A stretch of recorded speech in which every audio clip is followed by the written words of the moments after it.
To, assalamu alaikum. A gaggauce baran ce raina ɓace ba saboda babin da zan iya yi. Ban da abin da zan iya yi. Sai dai ina da bakin da zan faɗa.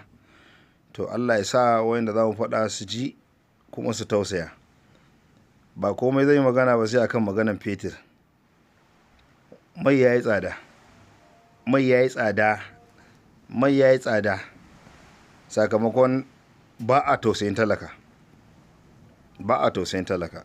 So don Allah iyayenmu masu arziki kamar irin su Dangote, irin su AA Rano, don Allah ku tausaya ma al'umma.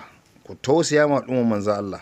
A cikin dukiyarku ko da a zakarku ne ku dan tsoma shi a ciki, duk wanda zai dan siya manku da a rage wani abin da zai dan samu, a dinga zuwa aiki. Mata su dinga zuwa aiki. Mata su dinga zuwa awon asibiti. Babu hanyar da za a je awo. Babu hanyar da za a je zumunci. Don Allah ku tausaya ma al'umma. Don Allah ku tausaya musu.